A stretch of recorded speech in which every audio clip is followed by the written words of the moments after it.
Marahay na hapon, Bicolandia. Narito ang latest update tungkol sa lagay ng panahon ngayong March 16, 2026, alas 5 ng hapon dito sa Kabikulan. Naaapektuhan pa rin ng amihan ang buong Luzon at Visayas kung saan nagdadala ito ng bahagyang maulap hanggang sa maulap na kalangitan na may paminsan-minsang pag-ambon at pag-ulan.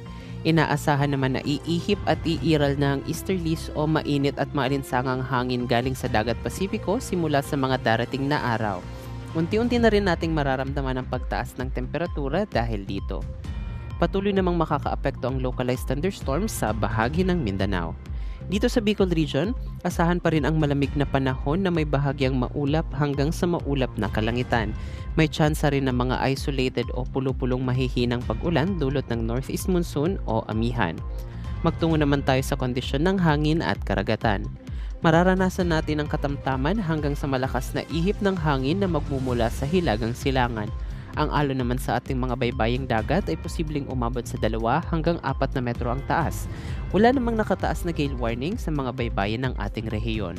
Ang agwat ng temperatura sa Kabikulan bukas ay maglalaro sa 21 to 30 degrees Celsius. Bahagya namang tumaas ang forecasted heat index o mararamdamang init ng ating katawan bukas kung saan maaari itong umabot sa 34 degrees Celsius. Dahil dito, inaabisuhan ko ang lahat na mag-ingat, uminom ng maraming tubig, huwag masyadong magbilad ng matagal sa araw at magdala pa rin ng payong o magsuot ng sombrero kung kailangang lumabas.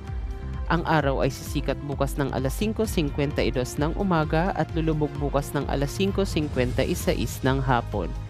Para sa pinakabagong ulat ng panahon at advisory sa Kabikulan, i-follow ang ating social media account o di naman kaya ang official page ng Pag-asa Southern Luzon. Ito po ang inyong Bicolano meteorologist, Ralph Bismonte.